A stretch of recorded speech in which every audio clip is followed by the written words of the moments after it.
Oke, baik, kembali lagi bersama saya Ajeng Gebi dalam Bincang Prestasi.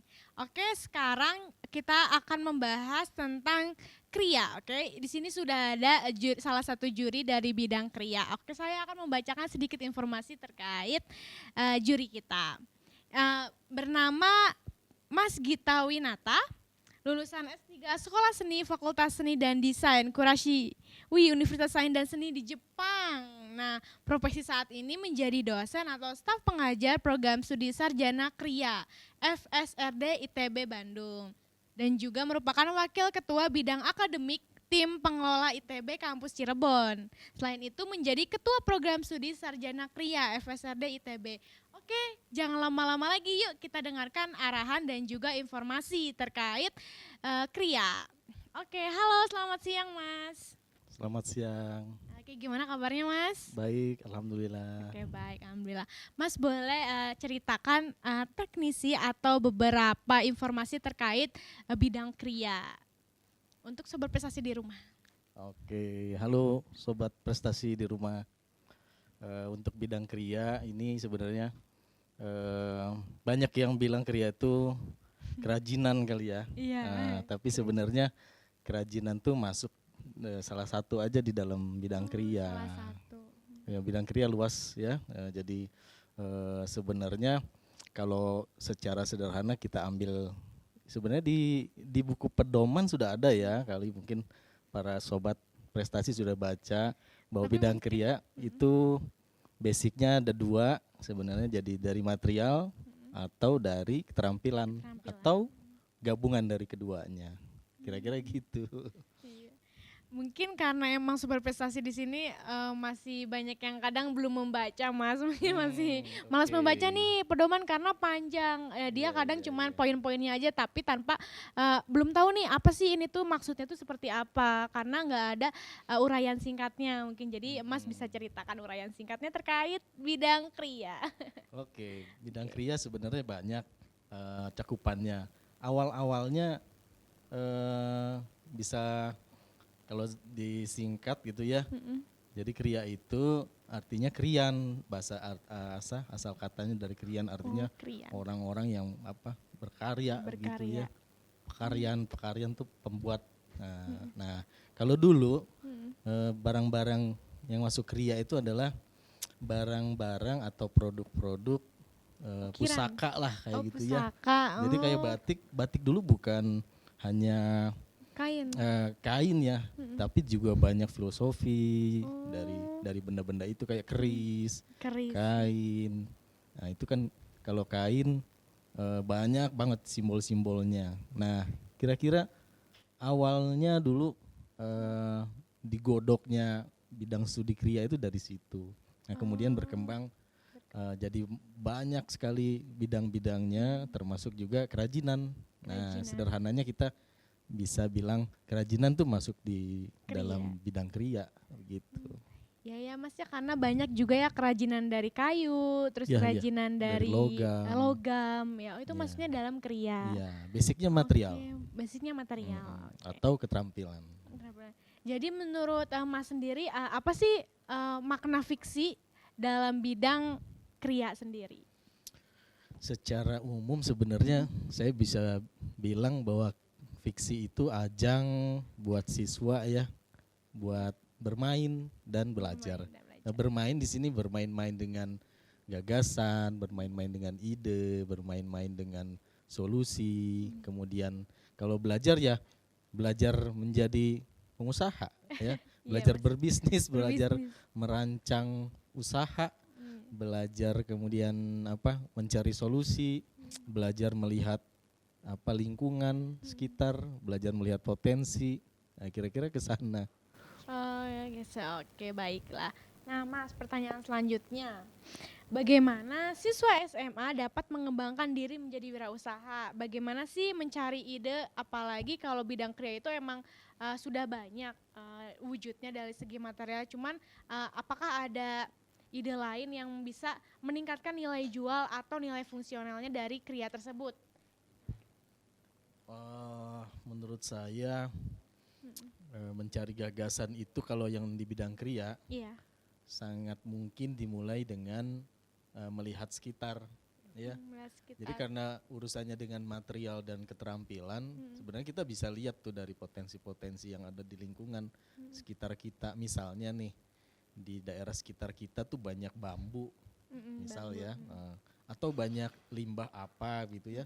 Dan kemudian cobalah kita berpikir gitu ya, coba kita cari gagasannya, dimanfaatin buat apa nih barang-barang ini atau material-material ini.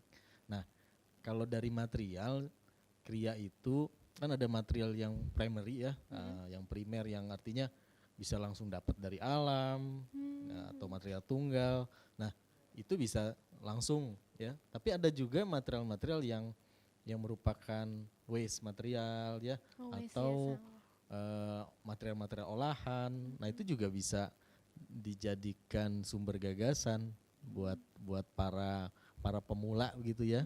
Nah, apalagi kalau misalnya di sekitar situ sudah ada UKM atau studio-studio kecil rumahan yang sudah mulai berbisnis. Nah, kemudian mungkin siswa bisa mencari peluang-peluang lagi nih buat ngembangin kerjasama dengan Kerjasama, mereka iya, begitu. betul. Kira-kira ke sana. Oke, baik, terima kasih Mas. Nah, pertanyaan selanjutnya Mas ya, apa sih yang dapat siswa SMA lakukan untuk dapat menjalankan usaha di bidang Kria? Jadi biar produk yang mereka buat bisa diterima di masyarakat dan juga dapat profitnya atau nilai jualnya tuh ada, kayak gimana?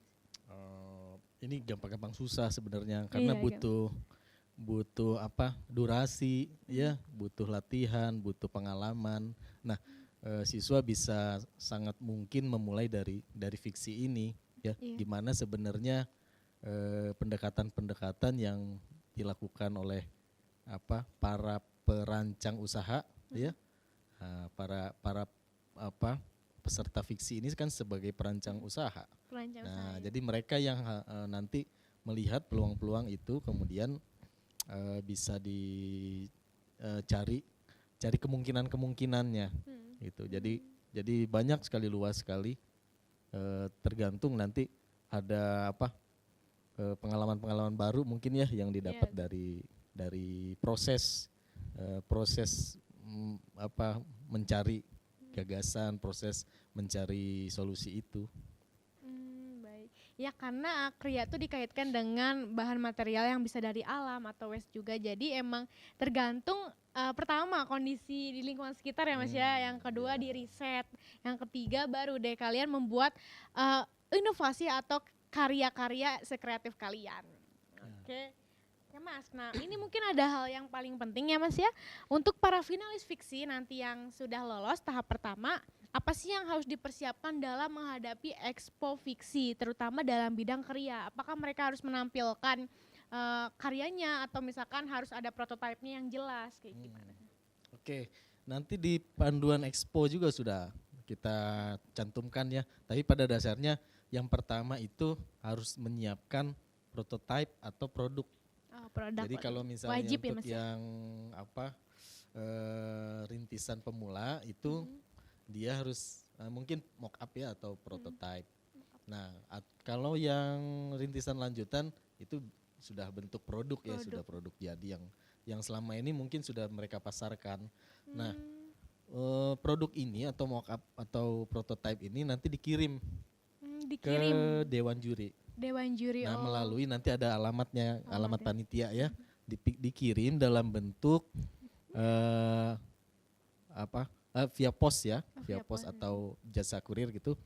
Nah, nanti sudah ada kemasan, ya. Kami berharap itu sudah dikemas. Jadi selain produk sudah ada kemasannya. Ya, misalnya dia bikin mug gini nih, ya. Nah, sudah ada kotaknya atau apapun lah ya, bentuk kemasannya seperti apa. Nah, nanti di dalamnya itu juga harus ada petunjuk pemakaian. Atau petunjuk penggunaan gitu ya. Nah, artinya siswa bisa nanti mempersiapkan dulu tuh produknya, kemudian dikirim. Nah, selain produk atau prototipe tadi, kita juga mensyaratkan untuk siswa itu membuat slide presentasi. Itu nanti dikirim juga ke apa? Ada nanti alamat pengirimannya ya via online. Kemudian nanti juga ada syaratnya itu video. Nah, tapi video untuk Video presentasi ya iya, Mas ya. untuk kriya itu opsional.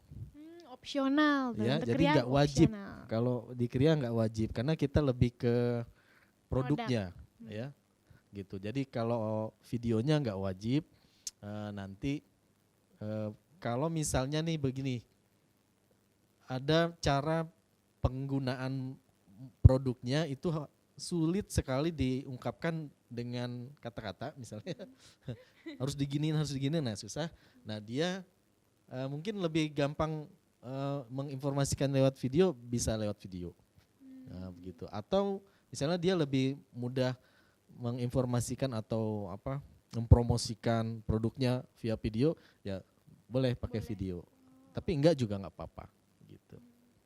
Oke, jadi untuk video dalam bidang kriya ini bersifat opsional ya. Tapi kalau video presentasi mungkin itu wajib Mas. Kalau video presentasi Mm-mm. wajib ya. Iya wajib Mas. Soalnya nanti siswa-siswa mengirimkan video presentasi Oke. mereka, lalu nanti juri akan menyeleksi wawancara melalui Zoom. Oh iya, kalau yang itu Iya, ya. Nanti kita selain video presentasi ada wawancara live ya. Kalau yang video produk itu yang baru opsional. Ya. Oke. Ada pertanyaan dari peserta Mas, dari Tirza Widyamurti. Permisi Kak, mau tanya, untuk bidang kriya bagaimana cara menonjolkan keunikan produk yang dibuat? Terima kasih. Atau ciri khasnya kali ya Mas ya. Apakah ciri khas atau yang menonjolkannya ciri khas dari daerah ataukah apa ya? Kalau unik ya, unik itu kan artinya nggak biasa, Mm-mm. nggak seperti pada umumnya. Nah, itu makanya dibilang unik. Nah, untuk keunikan sebenarnya banyak cara ya, mulai dari bentuk, mulai dari Tekstur. tekstur, karakter material, ya itu juga bisa. Atau memang dari konsepnya, ya. Misalnya nih konsepnya yang banyak berhubungan dengan misalnya kearifan lokal gitu ya. Nah itu juga mungkin ada poin keunikan di situ. Oke. Jadi beda-beda. Oke. Pertanyaan selanjutnya ya Mas ya. Dari bagaimana sih Mas teknis menjawab pertanyaan juri dalam seleksi presentasi dan wawancara virtual? Khususnya dalam bidang kriya, apakah ada ketentuan atau persyaratan khusus? Terima Tidak kasih. ada persyaratan khusus ya sebenarnya, nanti kita langsung aja tanya jawab. Kami akan bertanya seputar hal-hal yang sudah ditulis di pedoman ya tentang apa kriteria penilaian itu. Itu seputar itu aja, jadi nggak ada syarat khusus harus pakai baju apa misalnya atau harus ada urutan penjelasannya, enggak. Jadi langsung aja tanya jawab. Yang penting siswa bisa memahami produknya ya Mas ya. Ya harus karena dia yang penjual ya, dia yang memasarkan. Karena kan kita nggak produknya. tahu ya, jadi mereka yang menjelaskan ke kami ya Mas ya. Iya, kira-kira Oke. begitu. Pertanyaan selanjutnya, bagaimana jika expo fiksi dalam bidang kriya itu terhambat atau mengalami kendala karena kan masih pandemi, jadi Iya, seperti apa ya Mas ya? Oke, kalau ada kendala sebenarnya bisa kontak ke juri ya, tapi via narahubung nanti. Ya, Narahubung, nanti akan ya. disiapkan satu bidang itu biasanya punya narahubung masing-masing untuk para finalis ya. Nah, nanti para siswa atau peserta atau finalis bisa menghubungi narahubung tersebut, nanti narahubung akan menyampaikan ke juri. Nanti kita akan coba bantu gimana solusi atau caranya bagaimana begitu. Soalnya pasti sobat prestasi di rumah pasti ketakutan ya Mas kalau nggak bisa atau ada kendala saat Iya, expo iya. karena expo sendiri ya punya penilaian tersendiri. Iya. Jadi makanya harus selalu kalau ada kendala langsung bilang ke narahubung ya Mas. Oke. Oke. Ada pertanyaan Mas dari Lydia Pratama. Izin bertanya Kak, apakah pemanfaatan sumber daya alam dalam pembuatan bidang kriya sangat berpengaruh dalam penilaian? Kan tentu ada beberapa teman-teman yang menggunakan bahan utama jadi dan bahan utama dari alam. Apakah ada penilaian berbeda baik segi bahan ataupun nilai jual yang nanti? Lalu bagaimana cara kita meningkatkan nilai jual yang dikolaborasikan antara bahan alam dan sudah jadi. Oh mungkin di sini ada beberapa pertanyaan Mas. Banyak ya. Ya jadi apakah berpengaruh nggak sih Mas penilaiannya dari segi bahan? Yang pertama itu. Satu-satu aja ya. Ya satu-satu dulu Oke. lagi segi bahan. Untuk pengaruh penilaian sebenarnya kita sudah punya bobot penilaian ya. Udah punya- Jadi ada persentase masing-masing. Jadi untuk bahan material otomatis ya punya poin yang lumayan ya. Material, kemudian tema ya, kemudian kesesuaian kehubungannya dengan alam, lingkungan ya. Kemudian hubungannya dengan sumber daya sekitar. Nah, itu juga punya poin-poin. Kemudian kalau hubungannya dengan Sumber material dari dari alam alam, atau yang sudah jadi itu nggak ada bedanya ya. Artinya selama yang ini punya potensi yang besar, ya itu kita nilai besar ya. Kalau misalnya dia ini potensinya besar di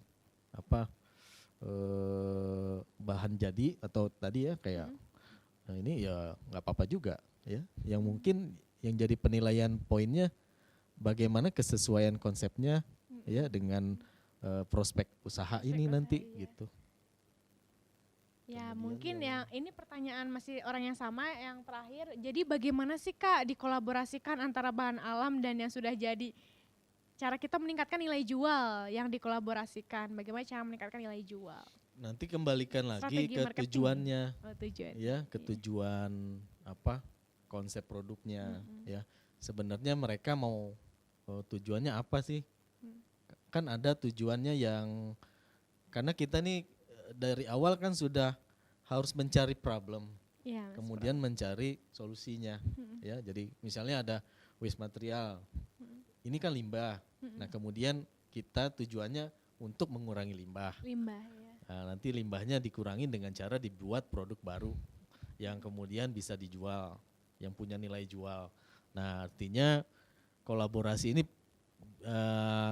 bisa iya dan tidak gitu ya. Artinya boleh dikolaborasikan, boleh juga enggak. Enggak. Tergantung kebutuhan tujuan tadi gitu. Kira-kira ke sana.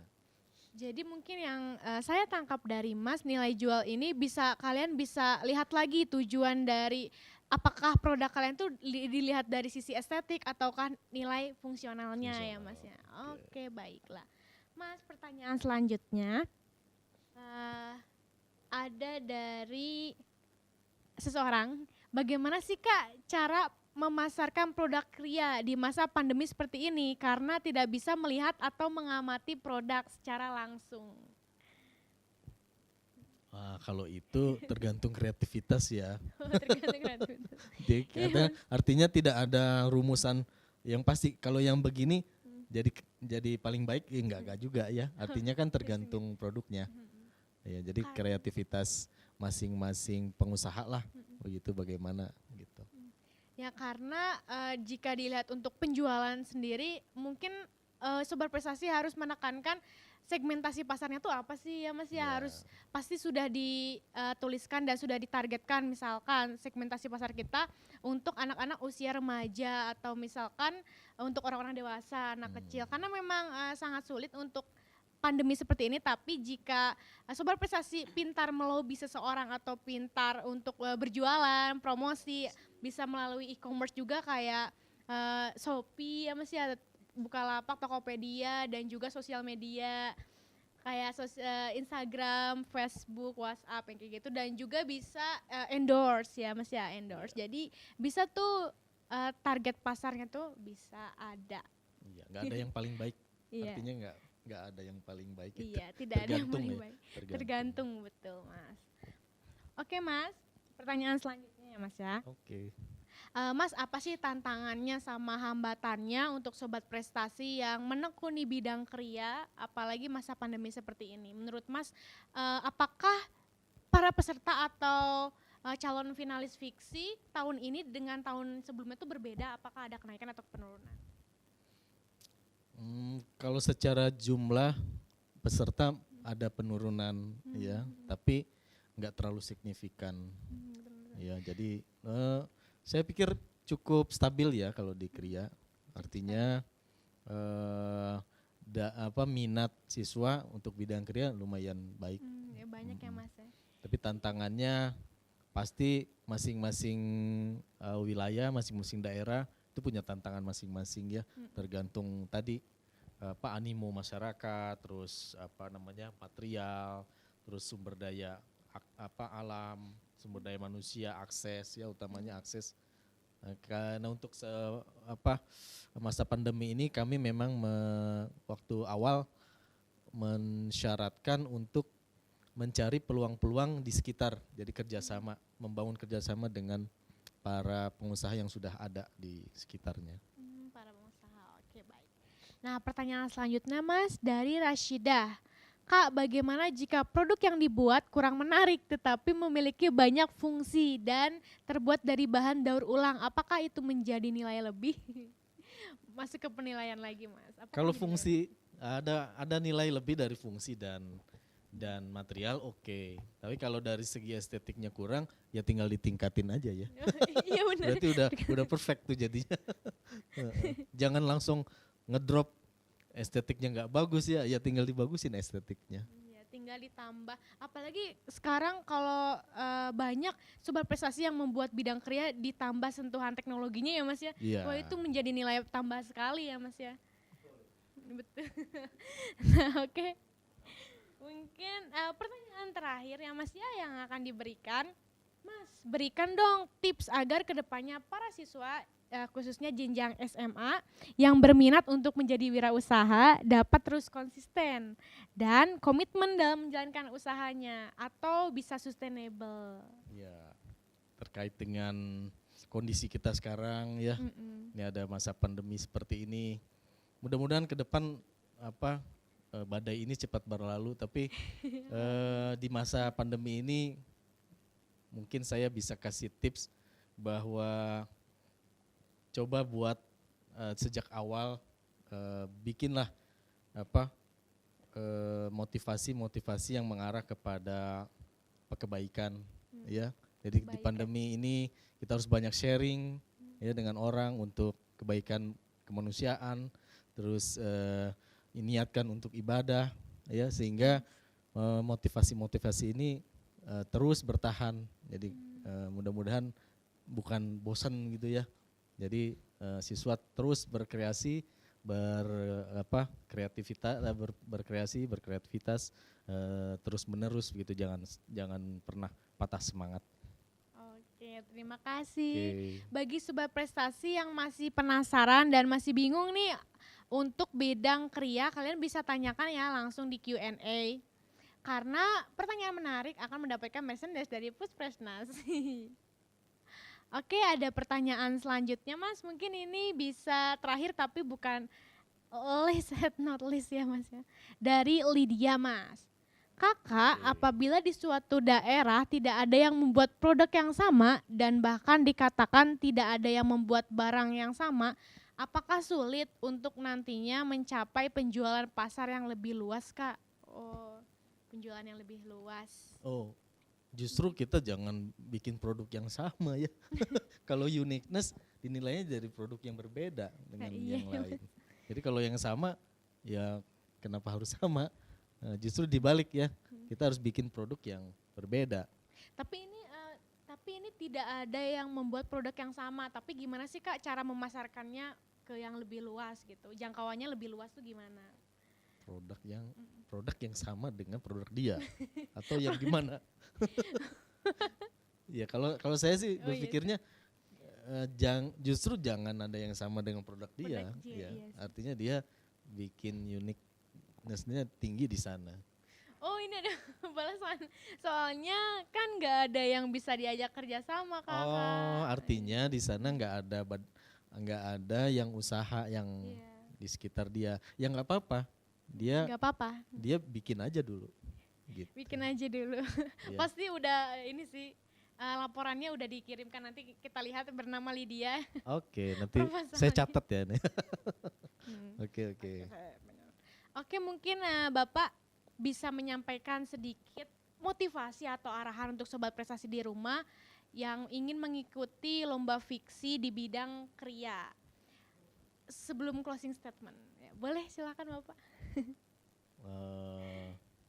Motivasi ya tadi ya, motivasinya mudah-mudahan antusias siswa di bidang kriya ini makin tinggi ya, makin baik, Amin. kemudian makin banyak yang pengen belajar jadi wirausahawan muda. Itu aja. Oke, baik, terima kasih banyak Mas Terima kasih Gita. banyak. Semoga semuanya. penjelasan dari Mas Gita dapat jelas dan dapat paham ya sobat prestasi di rumah, karena sudah dijelaskan secara detail, jelas dan juga padat. Oke, terima kasih banyak Terima kasih Mas. banyak. Oke. Nah, sobat prestasi, jangan lupa ya kalau ada pertanyaan nanti akan diumumkan siapa nih pemenang pertanyaan menarik dari Puspresnas. Oke, nanti kita akan ada satu narasumber lagi. Tetap stay tune ya, karena kita akan ada break 5 menit. Oke, dah.